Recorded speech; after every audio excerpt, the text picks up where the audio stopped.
Testing 1, 2, 3. Just showing off my look today. We have visitors. Hi, everybody. Just showing off my look.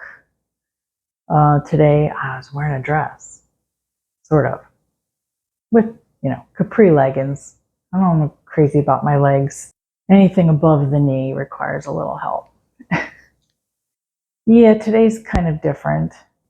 You remember my friend Beth from Asbury Park? I visited her not long ago and her dog stole my cheesesteak.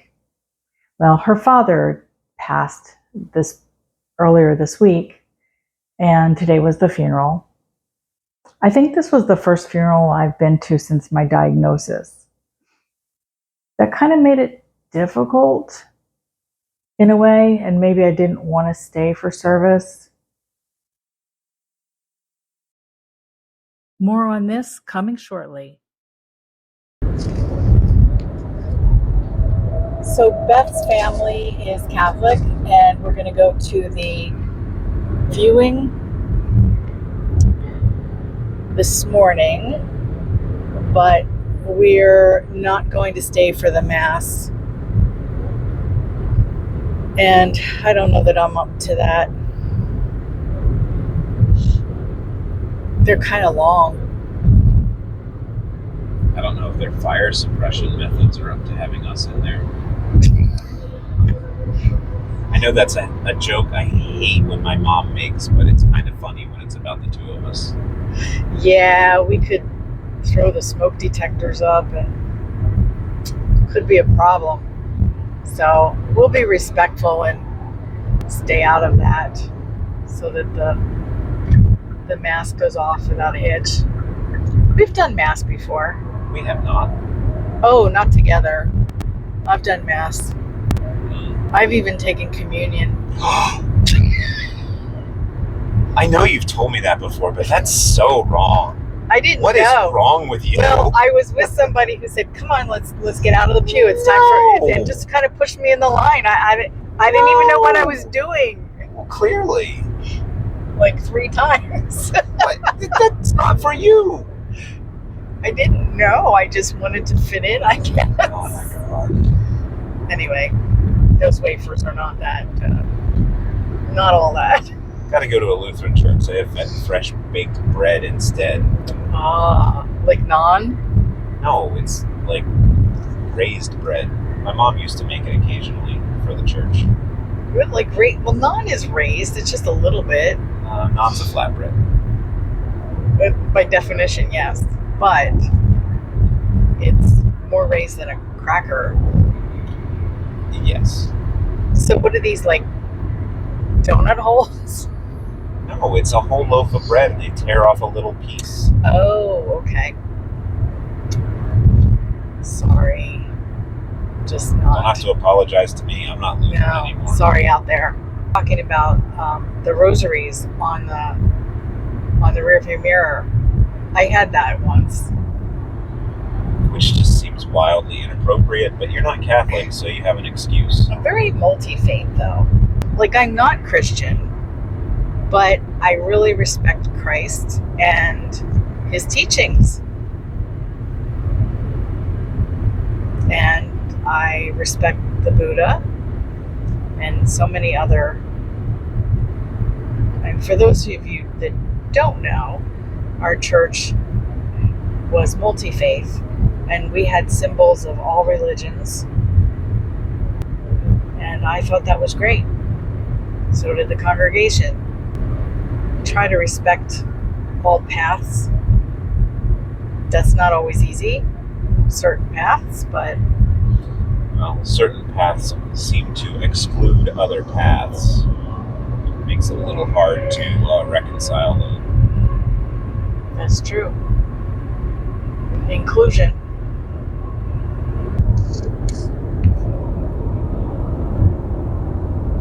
Well, you know what conversation I wanted to vlog?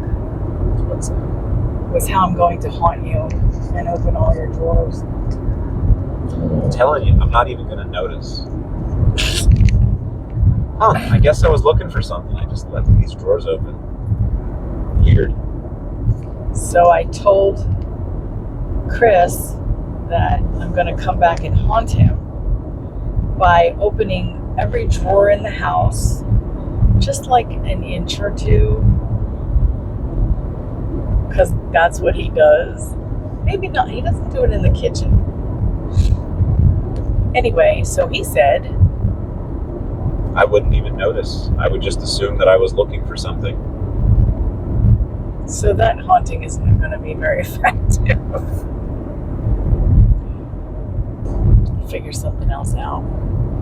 Yeah, the problem with like moving things around on somebody who has a poor memory, I just always assume that I just left it there, or, you know, I mean, I could have been being haunted for years because I constantly lose stuff, find it in weird places. I feel like I'm going to have to up my game with manifestation. Oh yeah, you're gonna have to like have blood dripping from the walls and shit. It's gonna take you a while to get these skills. Maybe not that. Maybe it's just that I'm not going to lose my urge to walk around behind you and pick things up. Or yelling at you because you didn't put something away. I don't know how that's going to work. Then if I don't get my way, there will be blood on the walls. Oh boy, yeah, I'm going to up my game. I mean, I've assumed that I will hear you walking around and grumbling even after you're gone. That's just part of living with you. So I'm sure it's part of, you know, yes, existing with you passed on. I will make sure you hear my grumbles.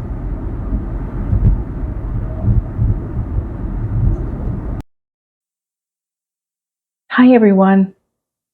Well, I don't know if I'd mentioned it at the time that her father was in a nursing home for the last few years, and he was getting progressively worse.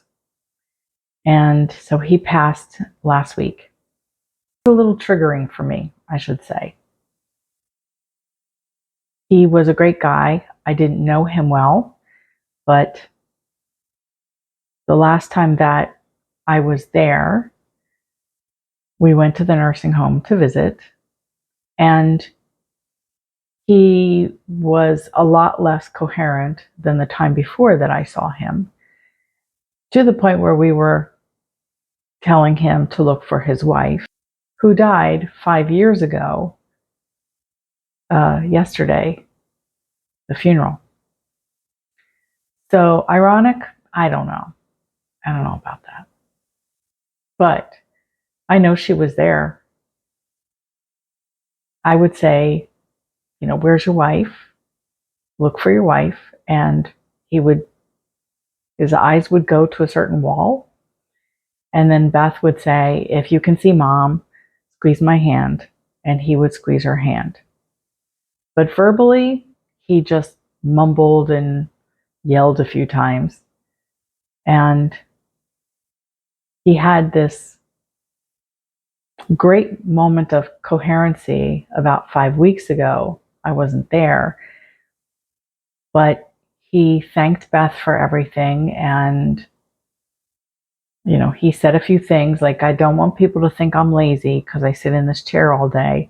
And you know, she said, that's not necessary. No one thinks you're lazy. And, you know, and then after that, he started to decline, and he was never that verbal again. So for him, the dying process, well, took years, but especially the last 5 weeks. I think if I was going to die that slow, I might want my memories taken away. I might want to disappear. That's morbid, I know, because I don't want to let go of family and things like that, but it's got to be hell to go through. And the funeral actually triggered me. We only went to the viewing. I don't think I was really up for that kind of time. Plus, the travel time was an hour and a half took 2 hours or more. So that was not fun. And Kris took the day off for me, so I didn't want it to be too horrific for him, because that was a sacrifice, which he gladly does for me, and I really appreciate. So while this was triggering, it may not have been in a bad way. It gave me a lot of food for thought.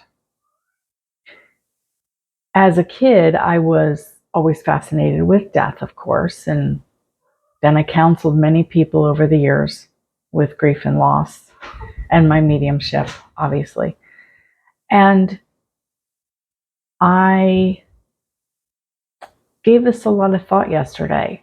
I didn't really express it all to Kris, but we need to talk to our families about what we really want. And you know from other videos, I'm a big advocate over this. And I think that we all think about our funerals, that's very normal. We think about our death. Even as a child, we think about our parents' death. For me, I had an unrealistic kind of fascination with death sometimes. But I also had a lot of anticipatory grief over my mother, who wasn't even sick. And I would cry just at the thought of losing her. I'm talking about being a child, maybe up to a teenager, but I was just that sensitive. And when you only have one parent, it's more likely that you're going to experience that, because, you know, let's face it, with one parent being your rock, that's your rock. You know, she was my world, you know, growing up. And I actually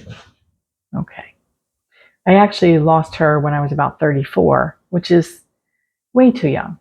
I mean, as bad as I feel for Beth and her brother John, they were so blessed to have their parents this long.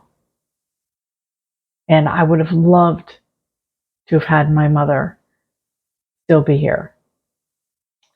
She would be probably about 88, 89. I guess there was a lot of triggering going on, you know, giving me a lot of thoughts. I don't think it's that important that everything go off the way you want it to, because, you know, funerals are for the living. I want a celebration of life. There are certain things that I would like.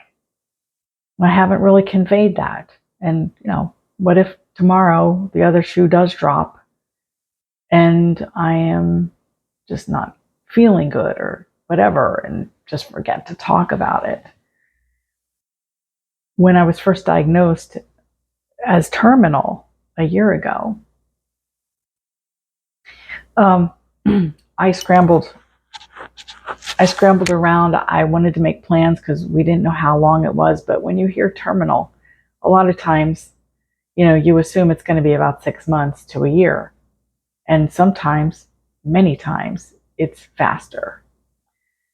And I'm still here. So I kind of dropped the ball a little bit, because as time went on and I was still feeling good, you know, I got certain things in place, but, you know, I did look into some crematories, but I never ended up making phone calls, and, you know, things that I should probably tell my husband and my brother that, hey, you know, I would like purple flowers, you know, and I would like a party. I would like people to wear t-shirts and jeans. Well, he'll look at this video. He knows. I want like just a simple deli spread. Doesn't have to be very expensive. There's a certain funeral home, Snyder's on Lidditz Pike, that has meeting rooms. I should make a call and just see if they do that for celebration of life. I don't have to do that. Kris could do it. My brother could do it. I would like to make things easier on people. That's what I do. We all want to make it easier for some people, that caretakers and such. Well, let me not say that. There are people that want to make it more difficult. I get that. And I hope you caregivers that are in that situation get some respite soon. I don't want to be a burden to anyone. I would love nothing more to just be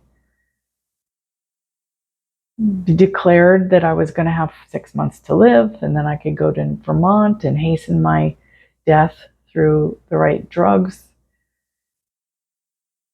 But I don't know how that's going to work out. But right now I'm just focusing, I guess, I don't want to get off topic. It's all topic, I guess, but I just want to say that, I dropped the ball a little bit. And I sat there at the viewing thinking, what is that going to look like for me? You can go on and on about the details, but in the end, it's really up to who has to execute the plan. Planning your own funerals, that's probably the way to go. And what I mean is pre-planning, as far as finding that meeting room, paying for some things in advance. Money's tight, but they have things on payment plans, and I could certainly do that. I could tuck some money away. I don't want the funeral expenses to be somebody's burden either. I'm in a situation where, Kris and I are in a situation where, will he be able to keep the house? As of right now, he will want to keep it, as he said, but he has changed his mind about that before. The real estate market for the last few years has been kind of crap. You can get what you want for a house now, but then where are you going to go? You're still going to put that money, that's not going to make you rich. The market is just not good. Those are things that we got to consider. It's not just the funeral, but man, that did trigger me yesterday to the point where all I'm doing is thinking about all that stuff. And it makes me sad. Here I am talking lately about needing to live, needing to appreciate every day, which I do, needing to work on my bucket list and not think about, anything else. But it's not realistic. It's not realistic when, you know that your time is limited. It's not realistic even to not think about these things even when you're healthy. But what I'm saying is, while you're thinking about these things while you're healthy, is to make sure that you're doing something about it and, putting your ducks in a row. So think about it. If something happened to you right now, would your loved ones be ready for what they need to face? I mean, nobody's going to be ready for your passing, but what would happen? Talk to them about that. Make a plan. And on the flip side, you should know what your loved ones want. I've counseled many people whose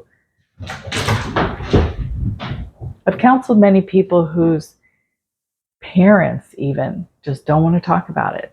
I think that you want to talk about it less when you're getting close. It's like, no, I don't want to talk about it. And you got to say, you know what? I need to know, because this is reality. I need you to tell me, for me, what do I need to know? And even if they give you, I want purple flowers, or I want a particular song played at my funeral, it's something. You'll know that you did something for them that they wanted. They don't have to plan the whole thing. They don't have to be the type A personality that I am. I got to leave some things for them to decide. I will do my best. Anyway, I'm going to close. Don't leave yet. The next item on my bucket list is up right after this. And if you're still with me, would you please like and subscribe? I would really appreciate that. And I want you to have a great day, morning, evening, whatever. Feel blessed. Love you all. Bye.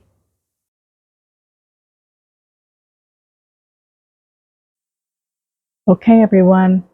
I am getting ready to take a ride in a Corvette. This was a wonderful client who's arranged this with a friend. I think Gloria is excited too. Anyway, just waiting for my ride now. Yay! I'm so excited. All right, I'll talk to you in a little bit.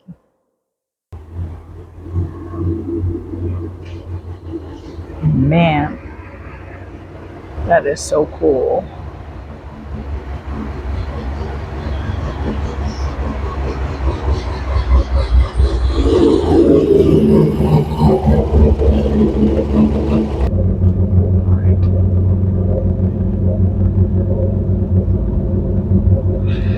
All right. Yeah, I really do appreciate this. Where are you from? York. Oh, okay. Oh, you came a ways for me. I appreciate it. Only like 35 minutes. And what is your name again? My name's Clinton. Okay, in case they find my body, I have my wallet.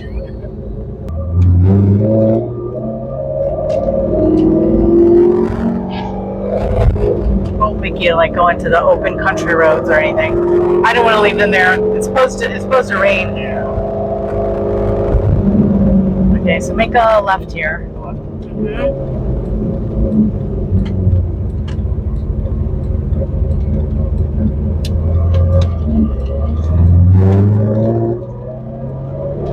Wow, I feel so fancy.